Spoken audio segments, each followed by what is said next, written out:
नमस्कार। आज बात करते हैं दुनिया के सबसे पुराने प्रोफेशंस में से एक की, यानी सेल्समैनशिप की। चलिए इसकी पूरी कहानी समझते हैं। अच्छा, ये जो सेल्समैन की भूमिका है ना, ये कोई रातों रात नहीं बन गई। अरे ये तो सदियों का सफर है। गांव के एक छोटे से फेरी वाले से लेकर आज के बड़े बड़े ग्लोबल प्रोफेशनल्स तक। और ये बदलाव अचानक नहीं आया, बिल्कुल नहीं। जैसे जैसे समाज बदला, उसकी जरूरतें बदली, वैसे वैसे ये भूमिका भी बदलती चली गई। लेकिन इस पूरी कहानी में जो सबसे बड़ा ट्विस्ट आया, वो था इंडस्ट्रियल रेवोल्यूशन के साथ। अब सोचिए जरा, एक तरफ फैक्ट्रियों में सामान का ढेर लग रहा था, मतलब धड़ाधड़ प्रोडक्शन हो रहा था, पर दूसरी तरफ वो सामान अपने ग्राहकों तक पहुंच ही नहीं पा रहा था। एक बहुत बड़ा गैप आ गया था। और बस इसी गैप को भरने के लिए जरूरत पड़ी एक ऐसे इंसान की, एक ऐसे ब्रिज की, जो फैक्ट्री और घर को जोड़ सके। तो सवाल ये है कि एक सेल्समैन का असली काम, उसका सबसे बड़ा हुनर क्या होता है? चलिए इसी बिक्री की कला की तह तक चलते हैं और इसे समझते हैं। देखिए, अगर एकदम सीधे साधे शब्दों में समझें तो सेल्समैनशिप है क्या? ये किसी को अपनी बात समझाने का हुनर है। पर इसका मतलब सिर्फ सामान बेचना नहीं है। नहीं, इसका असली मतलब है एक ऐसी डील करना, एक ऐसा रास्ता निकालना जिसमें खरीदने वाले और बेचने वाले दोनों का फायदा हो। एक win win situation. Professor Stephenson ने इस बात को बहुत ही खूबसूरती से समझाया है। वो कहते हैं कि ये लोगों को बस वो फैसला लेने में मदद करना है जिसके बारे में वो शायद पहले से ही सोच रहे थे। मतलब यहाँ किसी पर कोई दबाव नहीं है, कोई जबरदस्ती नहीं, बस एक तरह से रास्ता दिखाना है।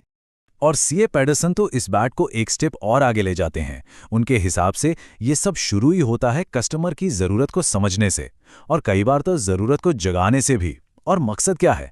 मकसद है कि दोनों को फायदा हो, और वो भी लगातार। मतलब ये कोई एक बार की डील नहीं है, ये तो एक लंबे रिश्ते की शुरुआत है। और देखिए, अमेरिका के मार्केटिंग टीचर्स की ये जो डेफिनेशन है, वो इस दोहरे मकसद को एकदम क्रिस्टल क्लियर कर देती है। एक तरफ बेचने वाले का प्रॉफिट, तो दूसरी तरफ खरीदने वाले का असली फायदा। और ये बात पक्की है, अगर इन दोनों में से एक भी चीज गायब है तो फिर वो सच्ची सेल्समैनशिप है ही नहीं। तो इन सारी परिभाषाओं को अगर हम निचोड़ें तो कुछ बेसिक रूल्स निकलकर सामने आते हैं, जो एक अच्छी और ईमानदार सेल्समैनशिप की असली पहचान है। और वो नियम यही कहते हैं कि एक सेल्समैन सिर्फ बेचने वाला नहीं होता, वो एक भरोसेमंद सलाहकार होता है। उसका काम है सही जानकारी देना और फैसला लेने में मदद करना। अच्छा, अब यहीं से एक बहुत ही इंटरेस्टिंग सवाल खड़ा होता है। ये जो बेचने का हुनर है, क्या ये जन्म से मिलता है, या फिर इसे कोई भी सीख सकता है? मतलब क्या सेल्स पर्सन पैदा होते हैं या फिर उन्हें बनाया जाता है? बड़ी बहस है ये। देखिए, एक तरफ तो लोग कहते हैं कि ये एक आर्ट है, एक कला है, ये किसी के अंदर की टैलेंट और इमेजिनेशन से आती है। वहीं दूसरी तरफ कुछ लोग मानते हैं कि नहीं, ये तो एक साइंस है, ये ह्यूमन साइकोलॉजी यानी इंसानी मनोविज्ञान के पक्के सिद्धांतों पर काम करती है। तो फिर सच क्या है, कला या विज्ञान? असल में सच ये है कि ये दोनों का एक मिक्सचर है। बेस्ट सेल्स पर्सन वही होता है जिसके पास कला भी हो और विज्ञान की समझ भी। और शायद इसीलिए अब इसे एक प्रॉपर प्रोफेशन की तरह देखा जाने लगा है, एक ऐसा पेशा जिसके लिए खास नॉलेज, फॉर्मल ट्रेनिंग और कुछ नैतिक नियम, कोड ऑफ कंडक्ट सब जरूरी हैं। चलिए अब आगे बढ़ते हैं और देखते हैं कि इसका असर कहाँ तक जाता है। क्योंकि देखिए, एक सेल सिर्फ एक ट्रांजैक्शन नहीं होती, इसका असर बहुत बड़ा होता है, बहुत गहरा। जो लोग सामान बना रहे हैं, यानी प्रोड्यूसर्स, उनके लिए तो सेल्स बिजनेस की लाइफलाइन है, उसकी धड़कन है। इससे सिर्फ रेवेन्यू ही नहीं आता, बल्कि मार्केट से कीमती फीडबैक भी मिलता है कि लोगों को क्या पसंद आ रहा है, क्या नहीं। और इसी जानकारी के आधार पर तो भविष्य के प्रोडक्ट्स तय होते हैं। और हम जैसे खरीदारों के लिए, हमारे लिए एक अच्छा सेल्स पर्सन एक गाइड की तरह है। सोचिए, बाजार में हजारों ऑप्शंस हैं, इतना कंफ्यूजन है। वो इसी भीड़ में से हमें वो चीज़ ढूंढने में मदद करता है जिसकी हमें वाकई में ज़रूरत है और जिससे हमें असली सेटिस्फैक्शन मिले। और अगर हम और बड़े लेवल पे देखें तो यही सेल्समैनशिप पूरे समाज के लिए फ़ायदेमंद है।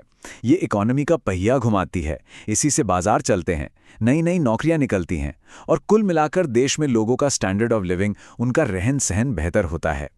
लेकिन हाँ, जैसे जैसे दुनिया बदली है, इस काम का दायरा तो बड़ा है, पर साथ ही इसकी चुनौतियां और मुश्किलें भी बढ़ गई हैं। ये अब उतना सीधा साधा काम नहीं रहा जितना पहले हुआ करता था। आज की तारीख में इसका दायरा बहुत ही ज़्यादा बड़ा हो गया है। मतलब आप सोचिए, बड़ी बड़ी इंडस्ट्रियल मशीनों से लेकर पर्सनल सर्विसेज तक, एक लोकल दुकान से लेकर इंटरनेशनल ट्रेड तक सेल्समैनशिप हर जगह है। और बढ़ते कंपटीशन और टेक्नोलॉजी ने तो इसकी पहुंच को कई गुना और बढ़ा दिया है। पर सिक्के का दूसरा पहलू भी है। इस काम की अपनी लिमिटेशंस हैं, अपनी चुनौतियां हैं। पहली बात तो ये कि ये काफी महंगा हो सकता है। इसमें बहुत धैर्य, बहुत समझदारी की जरूरत होती है। और हाँ, अगर ईमानदारी से काम ना किया जाए तो इसमें धोखाधड़ी का रिस्क भी बहुत होता है। और ऊपर से एक बड़ी सेल्स टीम को मैनेज करना, वो अपने आप में एक बहुत बड़ा चैलेंज है। तो इन सब बातों के बाद आखिर में एक बहुत बड़ा और जरूरी सवाल खड़ा होता है। आज का दौर ई-कॉमर्स और ऑटोमेशन का है। टेक्नोलॉजी खुद ब खुद बहुत कुछ बेच रही है। ऐसे में बेचने की इस इंसानी कला का, इस ह्यूमन टच का भविष्य क्या है? वो भरोसा बनाना, लोगों की ज़रूरतें समझना और फिर उन्हें दिल से समझाना, इस हुनर का आगे क्या होगा? ये एक ऐसा सवाल है जो सच में सोचने पर मजबूर करता है।